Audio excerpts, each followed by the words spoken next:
Según una encuesta realizada en 2024 por Ipsos, el 69% de los chilenos cree que la salud mental es el principal problema en términos de salud en el país. Hoy queremos hablar de esto, de cómo podríamos tal vez innovar en la aproximación a los asuntos de salud mental con Olga Toro Devia, psicóloga, doctora en salud pública, académica de la Escuela de Salud Pública de la Facultad de Medicina de la Universidad de Chile, que nos va a ayudar a mirar, a pensar en los nuevos paradigmas, a transformar la mirada. Muchas gracias por estar aquí, Olga. Hace mucho tiempo queríamos tenerte, así que como que justo en Navidad se nos cumple un deseo. Muchas gracias por la invitación. Es un gusto estar en un programa que además está haciendo tanto por poner en la conversación de la agenda pública este tema que, tal como tú señalabas, es un problema que le preocupa a las personas, mucho más que antes. Estábamos hablando recién antes de comenzar la entrevista sobre todos tenemos las necesidades de mejorar. Y también los psicólogos, y también las personas, y también todos los que somos parte de este ecosistema de la salud mental, que en el fondo nadie está afuera, porque todos vivimos de alguna forma nuestra propia realidad, la realidad colectiva, la realidad de alguien cercano, y nos enfrentamos también al sistema de salud. Y tú me decías, es tan importante que comprendamos los factores más poblacionales y no solo los factores individuales para aproximarnos a una conversación de salud mental. ¿Por qué? ¿Qué significa eso? Cuando vemos los indicadores de prevalencia en la población sobre distintos tipos de problemas de salud mental, lo primero que nos tiene que llamar la atención es sobre esa magnitud de las prevalencias, ¿no? Algo tan generalizado. Cuando vemos cifras como las que nos entrega la Organización Mundial de la Salud, ¿no? Que la mitad de las personas de la población se va a enfrentar alguna vez a un problema de salud mental, o que los problemas de salud mental, la mitad de esos problemas comienza antes de los 15 años y el 75% antes de los 18 años. Entonces empezamos a mirar qué pasa con el entorno donde estamos creciendo. Empezamos a mirar de una perspectiva más social. Ya no la salud mental como un problema específico de la salud pública, sino la salud mental como un problema social complejo. Hace mucho tiempo, las miradas de cómo vemos la salud, ya no solo como ausencia de enfermedad, nos ha llevado a mirar los determinantes sociales de la salud o la determinación social de la salud. Y entonces observamos que hay muchas condiciones, desde las condiciones materiales de vida, como también las condiciones sociales de vida, que hacen que las personas podamos tener una salud mental óptima. Para mí es fácil imaginar cuáles pueden ser las condiciones materiales de vida que te lleven a tener problemas de salud mental. Creo que todos de alguna forma lo entendemos o lo hemos vivido o tenemos a alguien cerca que lo ha vivido. No es difícil imaginarlo. Pero ¿cuáles son las condiciones sociales que podrían sí generar entornos más propicios para desarrollar problemas de salud mental? Todos los entornos sociales que sean inseguros para desarrollar las tareas psicosociales de cada etapa de la vida son factor de riesgo. Dame ejemplos. La violencia social, ¿no? Que tiene que ver con la inseguridad de la vida cotidiana, por eso también para la conversación en Chile los temas de seguridad adquieren especial importancia. A mí no me llama la atención que está muy vinculado a salud mental. El aislamiento social. Hemos visto, ¿no? Que hay un informe mundial de la OMS sobre los problemas de desconexión social como hoy día como problema de salud pública, y se habla incluso de, así como hablamos de lo psicológico, de lo mental, de lo físico, también hablamos de una salud social, ¿no? Y en este aislamiento también podemos encontrar formas de relación que no son sanas, ¿no? Formas en que hay violencia que puede ser explícita o tácita, formas de discriminación, percepción de injusticia social, el efecto de las desigualdades en nuestro país y que provoca, ¿no? Falta de capital social, falta de cohesión social. Todos esos son contextos inseguros para las personas, ¿no? Para desplegar las habilidades sociales. Que quería entrar en esta idea de inseguridad porque, por supuesto, lo primero que se nos viene a la cabeza tiene que ver con la exposición a la delincuencia o la sensación de fragilidad por el delito, podríamos decir, porque es además lo que vemos más en en las noticias. Pero la inseguridad aquí tiene otros significados también. En cuanto me siento tranquilo para expresar quién soy, deduzco de lo que tú estás diciendo, en cuanto puedo participar, siento que soy llamado o no a participar de una cierta cosa colectiva, de una opinión desde mi barrio hasta mi trabajo. Y entonces la inseguridad se trata de algo mucho más amplio que solo lo que tendemos a entender por seguridad, ¿no? Así es. Hoy día podemos ver una distinción en los conceptos entre salud mental y enfermedad mental. Habitualmente hablábamos de salud mental y terminábamos hablando solo de enfermedades mentales, ¿ya? Hoy día hacemos esa distinción. Y cuando hablamos de salud mental, estamos hablando de un equilibrio entre la dimensión cognitiva, emocional y conductual. Tres dimensiones muy importantes del comportamiento humano, ¿no? De la mente humana. Y entonces, cuando yo tengo ese equilibrio y logro relacionarme conmigo misma de manera positiva, es decir, tengo autoestima, tengo autovaloración, conozco mis potencialidades y mis limitaciones, pero también establezco relaciones afectivas con otros, ¿no? Familia, pareja, amigos, compañeros de trabajo, vecinos, distintos niveles, ¿cierto?, de compromiso afectivo en esas relaciones. Además, tengo esas capacidades para enfrentar las adversidades de la vida, porque aprendimos que salud mental no es sinónimo a no tener problemas, ¿no?, sino a cómo tenemos estas capacidades y resiliencia para enfrentar, ¿no?, las adversidades de la vida. La vida te va a presentar problemas sí o sí, eso lo damos por garantizado. Y también podemos contribuir a nuestra comunidad. La relación de intercambio con nuestro entorno es clave. Entonces, en aquellos modelos de enfermedad mental que entendían como algo que se rompió dentro de tu cerebro y por lo tanto encerramos a esa persona. Pero súper incompleto. Es una visión que finalmente terminó siendo iatrogénica para que esa persona recuperara su vida, ¿no? Y esta definición de salud mental es distinto a la definición de enfermedad mental, donde yo tengo síntomas clínicamente significativos en estas esferas, ¿no?, en lo emocional, en lo cognitivo, en lo conductual, y que hacen que tenga una disfunción en mi relación con el entorno. Pero si una persona con un diagnóstico de una enfermedad mental recibe los apoyos adecuados, esa persona, teniendo un diagnóstico psiquiátrico, puede gozar de una muy buena salud mental. Varias cosas que me quedan. Primero, que es iatrogénica. Me dejaste mal con el... ¿Qué? Es cuando tú quieres, piensas que estás haciendo un bien y eso que tú haces termina siendo peor. Te castra finalmente. Es peor. Entonces, estos dos conceptos y esta mirada que le llamamos el modelo dual hoy día de la salud mental, porque podemos tener una enfermedad mental no es sinónimo ahora de no tener salud mental.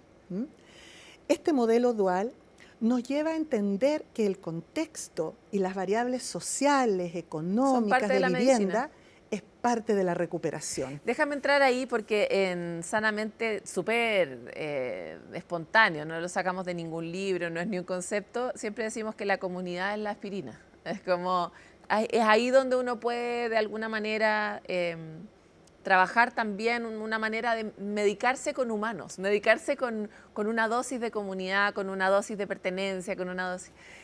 y me encantaría saber si es que tú has visto que hoy, tanto en la clínica directa con pacientes como en las aproximaciones más generales, está permeando esta idea. Y lo planteo porque creo que venimos de un modelo donde yo tengo mis problemas, me los explico por mi propia historia y solo yo me puedo sacar adelante de alguna manera con algo que alguien me enseña a mí. Está todo muy centrado en el individuo. A pesar de que somos como las hormigas, como las abejas, somos seres muy, muy sociales. Entonces, ¿has visto tú que esto como que te receten por un lado algo para ti y por otro lado una dosis de comunidad está empezando a entrar en la conversación? Absolutamente. Cuando nosotros miramos cómo cuidamos la salud mental a nivel poblacional, nosotros miramos este ecosistema no solo desde el individuo, donde el individuo es absolutamente central, no es que lo descuidemos, pero es un individuo en contexto y por lo tanto la comunidad tiene un rol muy importante.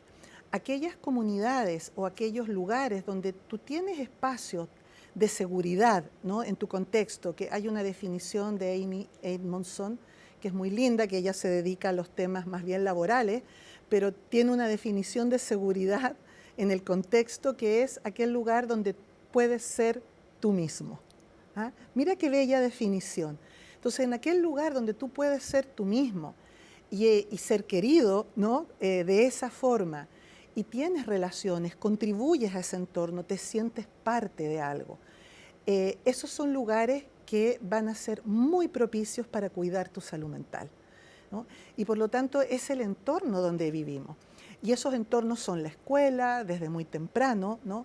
Hoy día, por ejemplo, todas estas medidas preventivas en la escuela, ¿no?, cuando los niños entran al jardín infantil y aprenden las emociones y les enseñan a identificar emociones. Eso es tremendamente relevante, porque una de las cosas que vemos en el mundo adulto, que cuando tú no has hecho un trabajo de conocerte, de explorar cómo sientes, a todo le pones que tienes rabia o tienes pena, como si fueran las únicas emociones posibles. Y sobre todo vemos que en los varones la pena se expresa en rabia. Rabiosamente, Todo claro. es a través de enojo, porque no tenemos esa exploración que es una exploración que necesariamente es en relación a otros, ¿no? No nos construimos los seres humanos sin otros. Somos una especie que se construye en la relación con otros. Nuestra personalidad, la forma en que nos comunicamos, nuestros estilos culturales, la única forma de construirnos es con otros. Pensando en mucho del público y de la audiencia de Sanamente, hay muchas personas que nunca han ido a un psicólogo o a una psicóloga y se han encontrado en Sanamente como aprendiéndose, ¿no? Aprendiendo de sí mismo, aprendiendo de sus relaciones de pareja, de sus relaciones con otros, y por lo tanto siempre avanzamos en tratar de ofrecer caminos, ¿no? Entonces, muchas veces decimos como un buen camino para empezar a trabajar la salud mental es, por ejemplo, el ejercicio. Está súper comprobado científicamente que el ejercicio nos ayuda mucho. Pero creo que nunca habíamos dicho de manera tan explícita que tal vez uno debería, si se siente mal, si está en un mal contexto, buscar una solución también en encontrar una buena comunidad. Buscar sus medicinas sociales, ¿no? Y ahí me encantaría saber si es que existe una aproximación de salud pública que directamente recete eso, como ejercicio, grupito. Absolutamente. Hoy día hay cada vez más interés por pertenecer a grupos terapéuticos, ¿ya? No era parte de nuestra cultura, ni siquiera sobre la indicación. Yo te podía indicar, mira, sería muy bueno para ti asistir a un grupo terapéutico con otras personas, un grupo de autoayuda, incluso no necesariamente dirigido por un profesional de la salud mental, y había resistencia. Hoy día eso está cambiando. Las personas por parte de los pacientes. Por parte de los pacientes. Preguntan por esos espacios. Pero también los profesionales están incorporando, porque también la ciencia empieza a ofrecer diversos tipos de técnicas para poder incorporar en una lógica más grupal, ¿no? Empiezan a tener mucha fuerza las terapias de tipo de familia o de tipo grupal, y también los apoyos que se llaman las intervenciones psicosociales grupales, que son de diversa naturaleza.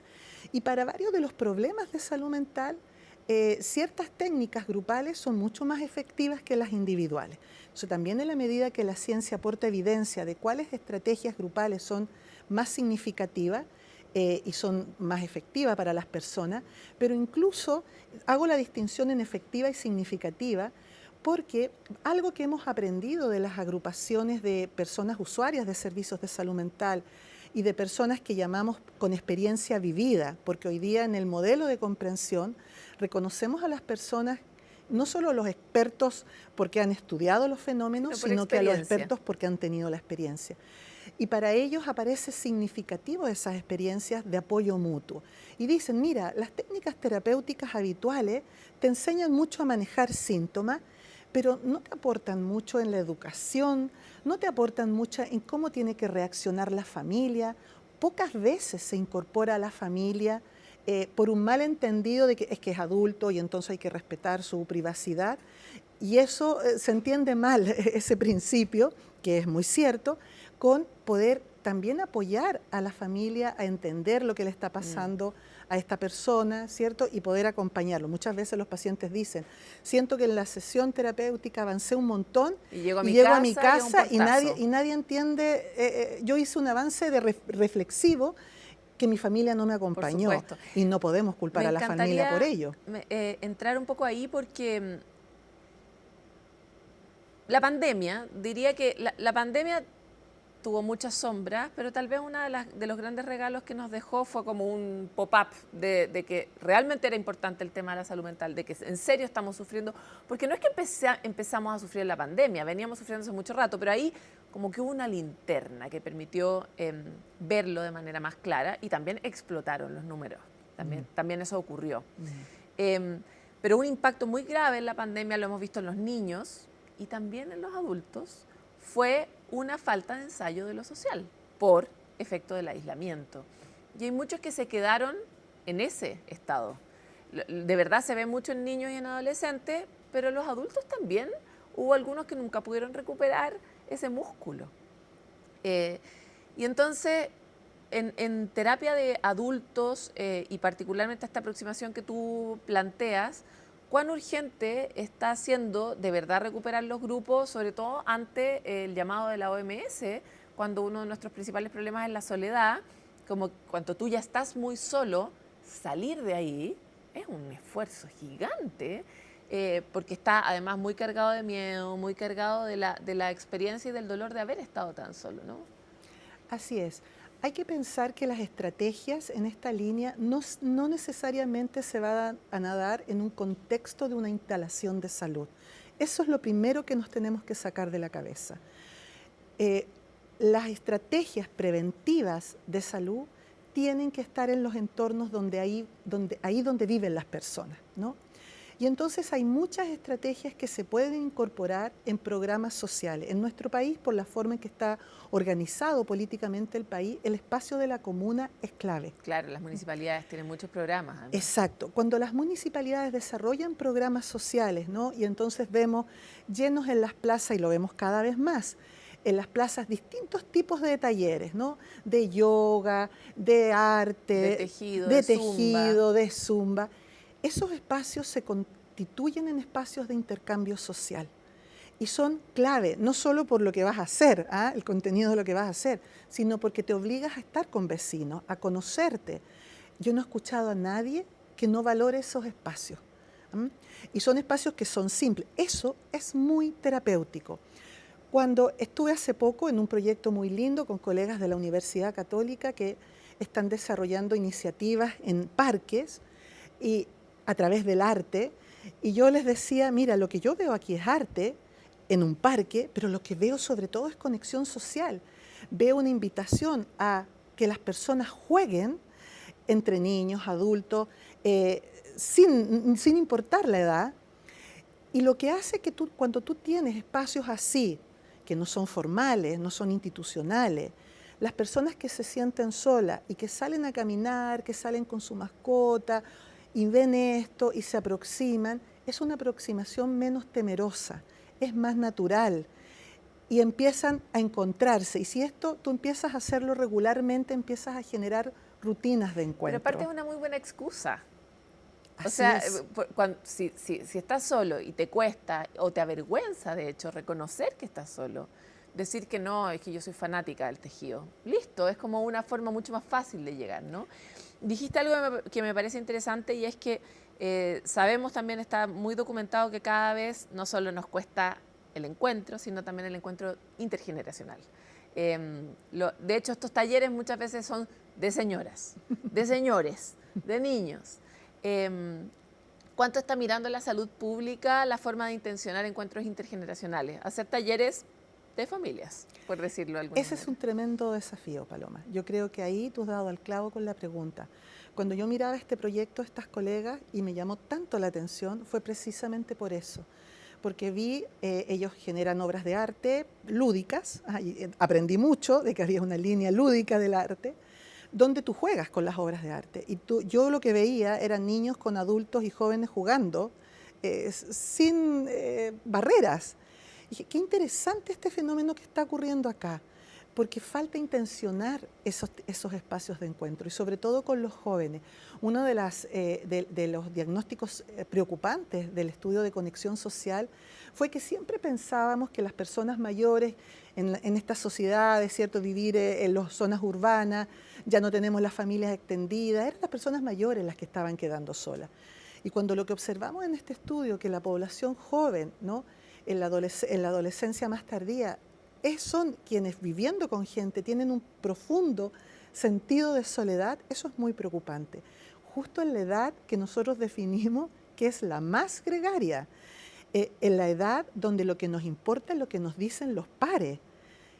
Por lo tanto, el dolor también es de ese tamaño, ¿no? Exacto, de esa ausencia. Es doblemente preocupante. Claro, los estudios nos señalan la dificultad de las tecnologías de las comunicaciones, ¿no? que hacen que los jóvenes se aíslen.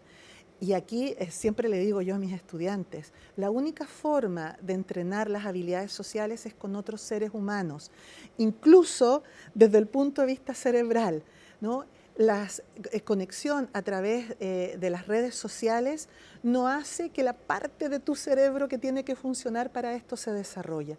Solo lo hacemos a través del contacto con otros seres humanos.